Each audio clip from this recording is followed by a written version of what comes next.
loo xam ne dinañ ko gën a protéger ci at mi ñu soog a dugg. incha allah daanaka sax ci loolu la ñuy daal di ñëw jàll léegi ñu ngi daal di koy waxtaanee di rubrique Ticket et Média.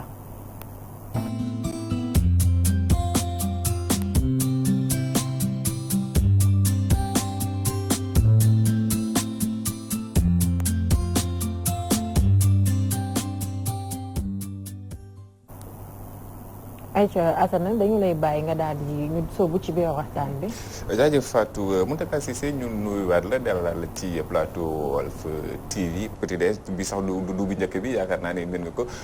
li gën a sabat waxtaan bi mooy ab alerte boo xamante ne da nga ko def yow. lan moo nekk de déclic bi tax yow nga def alerte boobu d'abord avant ñu ñëw ci waxtaan bi. waaw li tax ma def alerte bi xam nga comme ni nga ko xamee man c'est des sujets yoo xam daf may intéressé. comme daanaka. lu jege fukki at ak juróom ci laay yëngu di ci liggéey di ko jàngale itam su ma gisee loo xam ne war naa ko mën a partager ak sénégalais yi du ma hésiter pour def ko li tax ma def alerte dama gis Sénégal depuis quelque temps dañuy lancer ay plateformes ay sites internet yoo xam ne nguur gi moo ko moom wala ay agence wala ay structures privées sax mais dañ ciy dugal suñu données personnelles xam naa après dina ñëw sax si expliquer luy données personnelles. mais bi gën a attiré sama attention mooy bi nga xam ne moom la ñu mujj a lancé muy plateforme 100 000 logements nga xamante ne ministère de l'urbanisme du logement et de l'assainissement moo ko lancé muy projet bu am solo parce que man rafetlu naa ko mais dafa am ay quelques yoo xamante ne rek attiré na sama attention mooy ñi doon inscrire dañu leen di laaj ci ay données personnelles dafa bare te waxuñu leen clairement données yi nan lañ ko war a fas yéenee gérer moo tax ma def alerte ma bind ne attention pour ñu ciy inscrire balaa ñu koy def nañu xaarandi tuuti pour que ñi nga xamante ne que ñoom ñoo yore lii ñu leeralal ñu données yi suñ ko jëlee fan lañ ko war a def te tamit est-ce que laaj nañ autorisation ndax Sénégal dafa am lu ñuy wax commission de protection des données personnelles du CDP nga xam ne autorité indépendante la nga xam ne loi moo ko fi teg depuis 2008 wax ne képp kuy jëfandikoo données muy gouvernement ak kuy privé ak ku dul privé da nga war a jaar ci moom mu xool données yi nan nga ko war a gérer ak noo ko war a saytoo est-ce que am nga yoon ci laaj nit ki yenn xibaar yi wala amuloo ko ma gis na loolu amul moo tax ma def alerte bu mel alors déjà yaa ngi koy wax léegi wàllum données personnelles si dañuy waxtaanee nga daal di si laal ñetti plateforme yoo xamante ni ak bu Sénégal moom moo ko moom ci sa alerte bi mais ñu commencé waat d'abord si données personnelles nga expliqué ko ñuy seetaan. waaw données personnelles mooy loo xam ne information la boo xam ne mandarga la pour identifier nit ki lépp loo xam ne bu ñu ci jaaree dinañ xam ne kii Assane Gueye la loolu données personnelles la maanaam turam ak santam soo ko boolee wala boo ci yokkee date de naissance am après ñu laaj la fan la juddoo kuy ndeyam kuy baayam est-ce que am na ay mag est-ce que am na ay rak lan lay liggéey fan lay liggéeyee ñaata lay fayeeku ñaata mooy payer est-ce que am na ay doom est-ce que moom am na oto ñaata lay dépenser ci weer bi lan lay gën a bëgg-bëggam est-ce que dafa bëgg sport est-ce que am na compte Facebook est-ce que am na compte Twitter kan lay faral di àndal gis nga ne plus ñuy avancer plus ñiy dajale si nit ki loo xam ne dinañ dem ba dinañ xam ci moom loo xam ne xëy na moom sax du ko xam ci boppam loolu mooy données personnelles léegi nag dajale boobu ñu leen di dajale benn par benn am fu ñu koy denc loolooy risque bi nag moo tax ñu ne données personnelles loi bu Sénégal nga xamante ne que 2008 loi boo xam ne 25 janvier 2008 lañ ko voté mu nekk en vigueur moom mooy tax ba ñu war a xam saytu données personnelles nit képp ku mu nekk ci Sénégal données bi fu ñu ko dencee nga am possibilité dem modifier ko wala demander ñi effacer ko bu fekkente ne que yoon may na la ko. am na ñett sites yoo xamante ni si du nguuru Sénégal la bokk na ci sama pièce bu samapièce.com bi nga xamante ni ku si nekk mën nga faa dugg ngir xool ndax sa pièce d'identité génn fan nga ko mën a récupérer alors quand on parle de pièce d'identité yaakaar naa ne données personnelles mënul gën a yaatu loolu. alors benn problème bi nga xamante ni nemmeeku nañ ko si nga daal di koy fësal mooy serveur bi ñu ngi ko daal di loger aux États-Unis quel est le danger foofu. alors samapièce.com c'est une plateforme boo xam ne Société nationale la Poste moo ko lancé. d'ailleurs li ci am solo bi may déglu discours président de la République le 31 décembre mi ngi naan dafa décider accélérer procédure dématérialisation des procédures administratives. nga xamante ne que bu fekkee nguur gi ci boppam jël na initiative boobu ci 2020 bi nga xam ne kon loolu lu soxal ñëpp la ndax am na solo parce que tamit dañoo toll ci jamono joo xam ne man Ndar laa juddoo fa laa yaroo su ma soxlaa extrait de naissance Ndar rek laa ko mën a amee soit dama fay dem wala ma wax sama mbokk bu nekk foofu mu lijjantil ma ko yónnee ma ko temps bi muy jël et cetera suñu ma mayee possibilité ci sama ordinateur wala sama téléphone wala ma dem ci mairie bu gën a jege mu lijjanti ko fa jot ko ci bis bi même bu ñu ma doo fayloo double prix bi dinaa ko nangu léegi nag plateforme boobu daf ne tey boo fa jaaree samapièce.com mën nga demander sa extrait de naissance par exemple wala casier judiciaire mais boo koy demander bu dee casier judiciaire daf lay laaj say données personnelles wax la laaj la sa tur sa sant sa date de naissance mooy comme ni ma ko waxee woon say waajur parce que casier judiciaire dañuy laaj sa turu waajur bu góor léegi nag loolu soo ko dugalee foofu te fa nga ko dugal xëy na du yow rek yaa fa am accès xëy na kay liggéeyee ca barab boobu te moom waru si jot am accès mën na ci am accès wala bu fekkee serveur dafa nekk États-Unis entreprise ba ko héberger ña fa am warul am accès ñu ngi cee am accès looloo tax ñu xaw ko dénoncer tuuti ñu ne li gënoon baax mooy ñi fexe ba bu fekkee mënuñu données yi bu fekkee mënuñu ko def fii ci Sénégal fu ñu ko mënti defit mu doon foo xamante ne c'est sécurisé mais tamit ñi may possibilité ki nga xamante ne que moom moo fay dugal ñu jox ko ay information ne que lii la ñuy def say données maanaam tey bu fekkee loolu la ñuy wax finalité maanaam bu fekkee yow da nga ci jublu pour récupérer sa extrait de naissance données yooyu bu ko waa samapièce.com xasee ba récupérer waratuñ ci ko jëfandikoo leneen lu dul loolu ndax dama am boobu cité wu ma ko benn plateforme boo xam ne Mirador la tudd nga xam ne ministère de l'enseignement ministère de l'éducation nationale moo ko lancé woon il y a quelques années 2015 wala 2014 nga xam ne près de 100 000 jàngalekat Sénégal fa la ñuy inscrire pour seen ay mouvement suñu ñu war a affecté ak yooyu Mirador boobu dañu dem ba mu yaay ñu gis ne enseignants yi fa inscrire woon dañu doon jot ay SMS yoo xam ne benn société privée moo leen doon defal ay publicité naan leen un ordinateur un enseignant un ordinateur et cetera nga xamante ne que données yi li taxoon mu jóg mooy pour enseignants yi mën a def seen ay affectation ak loolu waaye gis nañ ne finalité bi leneen la judd leneen la indi te sax doon nañ soupçonné ci wàllu élection naan bu pouvoir bi jëlee yenn données yi après mën na ko jëfandikoo pour ay ciblage électoral ak yu mel noonu looloo tax gën a tax ñu ciblé données yooyu. ci boo xoolee plateforme sa boobu ngay wax sax yaa ngi wax ni li ñu naan mention légale defuñu ko si mention légale nan nga koy expliquer ñi nga xam ñoom ñooy téléspectateurs. waaw xam nga ci standard yi maanaam li ñuy recommandé képp kuy lance site internet da ngay def mention légale mooy site bi da nga naan site internet bi diw moo ko moom par exemple bu dee 100 000 logements ñu ne état du Sénégal moo ko moom jaarale ko ci ministère du logement de l'urbanisme et de l'assainissement. ñu ne site internet bi ADIE moo ko defar wala ministère moo ko defar wala entreprise sangam lañ ko jox bërëb sangam lañ ko héberger wala bu fekkee mënoo joxe loolu nga joxe possibilité ki nga xamante ne que comme dafa bëgg kër te Sénégal jàpp naa ni ñu bare bëgg nañ kër man ci laa bokk en tout cas soo fa duggee pour inscrire soo juumee nga mën a ñëwaat modifier li nga dugaloon par exemple su fekkee da nga naan man damaa bëgg kër Bambilor nga toog ba une semaine nga ne finalement daal man Mbour laa bëgg kër da ngay am possibilité modifier mais ña fa inscrire ñëpp ñoom nee nañ am nañ 100 000 inscrits amul kenn koo xam ne tey mën nga ñëw def modification la nga inscrire woon boo xasee ba dugal rëcc na la amuloo fa compte amuloo dara loolu mooy les mentions légales maanaam fexe ba permettre ki nga xamante ni que moom nga jëflanteel ci plateforme bi mu am accès pour modifier wala bu fekkee sax moom bëggatul inscrire mu ñëw mën a supprimer la mu fa dugaloon loolu yëpp kenn def ko fa te malheureusement loolu la ñu constaté. muy loo xamante ni xaw na ndaxte en 48 heures ñoom ministre ñoom ñoo ko wax. am nañ lu toll ak 50 000 inscrits si diggante ñaari fan rek. nga xamante ni am na leen loo xamante def nañ ko si chaîne nationale RTS di présenter ñi nga xam ne ñoom ñoo inscrits te foofu am na yeneen données yoo xamante ne feeñ na fa est-ce que foofu y a pas une violation de la loi. effectivement parce que man bi ma seetaanee ci journal RTS bi ñu ciy def compte rendu dañu invité woon presse bi pour wan leen plateforme bi nu muy demee mais même foofu dañ fa juum parce que bi ma zoomé tuuti ci parce que bon comme diffusé nañ ko ci télé bi ñëpp gis nañ ko da ngay gis ñi wane turu nit ki numéro carte nationale d'identité te lu gën a graaw ndax numéro carte d'identité nit moom loolu moom ku ci warul am accès ku dul police wala nga dem pour lijjanti benn kay ñi laaj la ko wala banque keneen waru ci am accès man sama numéro waroo ko xam sa numéro man waruma ko xam ñi def ko ci télé bi imaginer loolu ni mu graawee ndax mën nañu wan presse bi nu muy fonctionner sans pour autant ñu dugg ci données nit ki parce que loolu képp koo xam ne sa dana fenn ci bu la neexee mën nga dem CDP porte plainte te xëy na su boobaa yoon bu fekkee war na def liggéeyam te dina ko def te jàpp naa ne su boobaa mën na indi yeneen conséquences.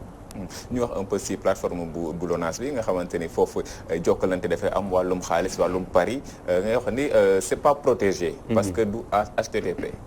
man damaa jàpp ne boobu sax mooy bi gën a grave en fait parce que boobu jeu en ligne la li ci garaaw boobu damay gis publicité yuy jaar ci télé yi depuis quelques jours ñuy wax ne ku bëgg a jouer ku bëgg a def pari mën nga jaar ci plateforme LONASE bi mu nekk application ak site internet site internet bi d'abord dañuy am lu ñuy woowee HTTPS maanaam protocole sécurisé maanaam tey bu fekkee dama toog fii nga toog fële wala nga nekk beneen réew ma lay envoyé message bi ma lay yónnee ci internet bi dañ ko war a crypté maanaam dañ ko war a dugal ci loo xamante ne que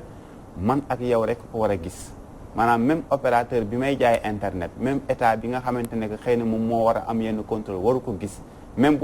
ci defar téléphone waru ko gis léegi nag loolu defuñu ko ci tey su ma la doon envoyé message wala may jouer benn hacker benn pirate nga xam ne am na xam-xam bi mën na intercepter message bi te booy inscrit da ngay dugal ay numéro carte bancaire wala nga war a fay et cetera beneen affaire bi mooy application dañ ne mën nga utiliser application mais application boo koy installé ci téléphone bu dee Android da ngay dem Google Play Store bu dee Apple da ngay dem iOS mais ñoom application bi dañ ko def ci benn fichier APK loolu lañ koy woowee APK nga xam ne fichier bi ci seen site internet lay jógee directement télécharge def nañ sax ñoom capture d'écran ñu ne la bu fekkee da nga koy installé jàllul da ngay ubbi sa téléphone nga décoché contenu non sourcé maanaam loolu c'est tellement maanaam dangereux c'est le terme dangereux parce que même Google dañ ne la waruloo installé sa téléphone application bu jógewul ci Google Play Store mais ñoom dañ ko contourner xëy na amaguñu autorisation jaaree ko fa man loolu xaw ma nuñ mën a continuer di def publicité ci loo xamante ne que c'est dangereux gis naa sax CDP commission de protection des données personnelles ñoom envoyé nañ lettre waa LONASE pour wax leen ne nañu corriger loolu gaaw affaire 100 000 logements bi aussi bi ma defee poste bi waa CDP contacté nañ ma ne ma effectivement ñoom loolu bi ñu ko gisee jaaxal na leen ba bind nañu ministre bi pour mu gaaw corriger loolu pour tegu ci yoon li leen yoon sant ñi teg ko ci avant ñuy lancer plateforme bi. man déjà à chaque fois quand on parle de données personnelles dañuy gis xam nga bon mën naa ko qualifier de cacophonie boo xamee ne moom la ñuy seetlu parce que déjà li nga mujjee def comme affirmation nii rek ça devient dangereux quand on nous dit que waa CDP contacté nañ la pour wax ne que wax nañ bind nañ ministère pour ñu corriger loolu noonu déjà c'est de l'amateurisme cacophonie la wala maanaam ñi nga xam ne ñoom ñoo yelloo wàllum liggéey wu ni mel ils sont pas habilités à faire cela wala y a énormément de questions qui sont yoo nga xam ne moom mën nañ ko soulever ci loolu noonu mais man déjà fi may waxee mooy bi nga fi njëkkee ñëw am na lu moo xamee ne que je pense que waxoon naa ko moom mooy en fait dañu war a dépasser ère di liggéey il y a possibilité que ñu contacter des personnes comme yow des gens yu nga xamee ne que ils évoluent un peu partout dans le monde te c'est des Sénégalais qu'est-ce qui empêcherait que ñu def appel envers ces personnes-là au lieu que ñuy xaar ba ñooñu excusez-moi andil leen ay rectificatifs ñu doog a nangu nekk ñoom ils ont tort c'est-à-dire s'il y a de quoi avoir peur bu ñu demee ba toll ci ñi nga xam ne ñoom la ñuy wax exemple waa CDP man chaque jour damay benn yoon laa ko mos naa fa dugg def benn reportage si je pense c'était aux environs 2012-2013 mais à chaque fois boo ñëwee c'est les même discours yi la ñuy tenir y a absolument rien loo xam ne gis nañ ñu def ko comme quelque chose qui vient innover ci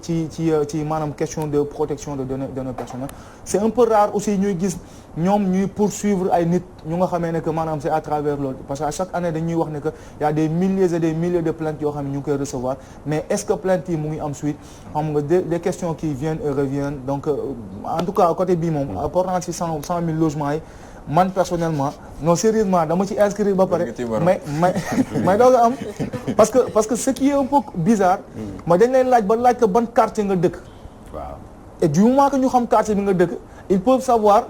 ban centre de vote nga nekk man buñ ma nee dañ koy utiliser pour des besoins élection donc dama naan c'est une évidence quoi xam nga mu ngi noonu en tout cas am na lu ci xam wàllu données personnelles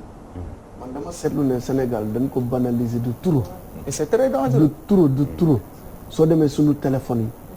yi même soo demee ci yenn kiosque yi nekk ci mbedd mi tey ci béréb yi nga xamante ne da ngay dem ngir jël fa xaalis ñu yónnee la xaalis nga war koo jëli soo demee comme li nga wax léegi ci wàllu numéro carte d'identité mais sa numéro carte d'identité dañ la ko fay laaj say données personnelles mi ngi fa maanaam waaw wala ñu photocopie sa carte d'identité vérifier mais waruñu kon léegi maanaam yow sa données personnelles mi ngi weesaaroo ci addina bi yow te yow xamoo données personnelles boobu fan la nekk xamoo kan moo koy contrôler xamoo si toutefois yow yaa ngi ci danger su danger dalee ci sa kaw xamoo ci ban béréb ngay dem ngir loolu nga lijjanti ko fa wala ndax xam nga fa mu ne wala loo ci mën a wëlbati wala dara yooyu yëpp amoo ci benn xam-xam waaw suñu données personnelles daal moom daal arnaque yi bëri li ngay wax nii moo tax arnaque yi bëri fii parce que man dal na ma ci yenn benn agence boo xamante ni agence ay transfert d'argent la woon ma mës fa dem retirer mais dañoo comme li Mountaga wax léegi dañoo photocopier sama pièce d'identité du coup sama données yëpp mu ngi fa woon mais li yàlla def nekkati caissière ba fa nekk dafa doon utiliser man sama numéro ak sama tur di si def ay xawma ay dépôt la yu ni mel lekk fa xaalis bu bëri ba après man dañ ma woo j'avais rien compris léegi de sama tur la doon utiliser dafa xëy rek ñu woo ko ci turam woo ko ci santam ne ko yaa ngi dëkk béréb sàngam di woy sa doom jox ko ay affiliation yoo xamante ni mënul gëm ne kii ku koy arnaqué la mais arnaqué na ko xaalis bu bare la ko yónnee wax ko ay mbir yoo xam ne ak yoo xam ne dafa yéeme te fi mu jaar ak moom ci lim ko limal ni nga tudd fii nga dëkk di woy sa jëkkër di woy sa doom nangam xam nga yooyu banaliser rek mooy li nga wax léegi mooy li nga wax léegi mais man fu ma bëggoon ñëwaat aussi Mountaga mooy ba bu weesoo Assane li nga xamante mooy site yu ni mel médias yi aussi des fois jeux yi nga xamante ni moo ciy am téléspectateurs yi di wootee déjà boo wootee laaj nañ la sa tur sa sant sa numéro de téléphone da nga koy joxe en direct ba pare ñu lay soog a wax que ñu ngi lay jël ci suuf wax la li nga gagné loolu aussi est-ce que bokkul ci violation de nos données personnelles effectivement parce que numéro de téléphone ci données personnelles la nekk si la bokk ndax numéro de téléphone nit mën nga fa jaare identifier nit tey su ma xamoon sa numéro waxoo ma noo tudd wala masuma la gis il suffit que ma jël sa numéro ma enregistré ko dem WhatsApp bu fekkee def nga photo de profil dinaa xam ne kii góor la wala jigéen la su fekkee xàmmee naa dinaa xam donc numéro de téléphone données personnelles la effectivement bu fekkee nit ñi dañuy woote téléphone man damaa jàpp ne problème bi fépp fi mu li ko indi mooy li sëñ bi wax léegi mooy société yi muy médias yi di entreprise publique privée dañuy war a entouré wu des conseillers yoo xamante ne que dañu leen di conseiller ci wàllu woowu est-ce que li ñuy def dëppoo na ak yoon waaw wala déet su dëppoowul ak yoon ñu xool nuñ koy corriger ndax woote ci télé mën nañ def ba nga xamante ne bu fekkee war nga gagner benn affaire nga gagner ko mais boo demee ba war a décliner sa identité nag ñu jaarale ko ci suuf parce que loolu yoon may na leen ko xëy na dañ ciy jublu transparence mais bu fekkee da ngay bëgg transparence ba indil nit ki ay gàllankoor ba nit ki après nit ñi da ngay gis ku seetaan télé gis kenn joxe numéro am surtout bu dee jigéen la kenn jël numéro téléphone am enregistré ko bu ëllëgee mu xool ko ci WhatsApp bu xamee ne kii gis photo mu war ko woo di ko wax loo xamante ne que bokkul ak li nga xamante ne moom la bëggoon bi muy joxe numéro téléphone arnaque yooyu parce que bu ñuy attirer attention nit yi comme lii sëñ bi wax léegi partager dem di retirer xaalis ñi laaj la sa carte d'identité parce que laaj carte d'identité bi c'est juste pour confirmer que ne kii Assane Gueye la xool photo bi muy Assane Gueye moom la wax ne moom la tudd moom lañ bind jeex na nga delloo carte d'identité mais jël photocopier ko garder ko pour ëllëg si biir parce que aussi même affaire plateforme yi logement yi xam nga ñu bëri inscrire nañ te ñu bëri xamuñu ne ndax ñoom éligible nañ wala éligible luñ parce que après teg nañ critères yi loolu kenn def ko ci site bi léegi li ci garaaw mooy booy terminer dañ naan la nga coché ne est-ce que yow nangu nga données yi ñu partagé ko ak yeneen entreprise parce que ëllëg si biir benn entreprise bu ci amul soxla mën na jël ne bon kii Mountaga Cissé la tudd dafa soxla kër et cetera su ma ko woowee mën naa ko ne ko bon Mountaga ñun la waa ministère bi comme da ngaa bëgg kër ñun bon société sangam la ñuy liggéeyal bu fekkee da ngaa bëgg nag ñu valider sa kii da ngay joxe caution 500000 et cetera imagine bu 100000 personnes inscrire ñu jël si seulement 100 personnes 100 personnes ku ne joxe 500000 xam nga loolu xaalis la loolu yëpp mën na ci am bu fekkee doonay sécuriser wul donc ay arnaque lu nekk mën na ci am ëllëg te su boobaa xëy na mën na indi ay problème am na Assane soo ma ko permettre aussi benn dernière question rek bu ma ko bëgg a poser mooy application bi di Truecaller je pense que xam ngeen ko application bi nga xam ne daf lay permettre nga xam ki lay woo wax yu ni mel bu dee xàmmee woo numéro bi loolu tamit application boobu noonu est-ce que amul ay danger tamit bon man personnellement du ma ko utiliser d'accord parce que ni muy doxee mooy pour ñu ko xamul mooy bu fekkee yow nit da lay woo te fekk enregistré woo numéro am xamuloo woon kan la Truecaller da lay wax ne la kii diw la mais moom dafay basé wu ci benn base de données maanaam ñiy dugg ci Truecaller ñëpp enregistré wu fa la leen di xool mais bu fekkente nag application boobu boo fay dugg déjà daf lay wax ne la est-ce que mën naa accéder sa répertoire bu fekkee sa répertoire carnet d'adresse téléphone am na 300 numéros 300 numéros yëpp lay jël tey man même bu fekkee nekk moo fa Assane nekk fa sama numéro mi ngi ci répertoire am Truecaller dina ci am accès loolu tax mu xaw a dangereux tuuti xëy na am na avantage mais aussi danger bi ci nekk mooy comme liy faral di dal ay Facebook yeneen plateforme yi ëllëg mën na ñëw rek plateforme bi am faille wala kenn ku ci warul am ci accès wala yow aussi li nga jox plateforme bi ay accès jox ko mu am accès sa répertoire jox ko mu am accès sa appareil photo jox ko mu am accès sa géolocalisation xam foo nekk ak nooy déplacé woo actuellement yaa ngi fii bu démb yaa ngi woon barab sangam et cetera looloo tax mu xaw a dangereux man moo tax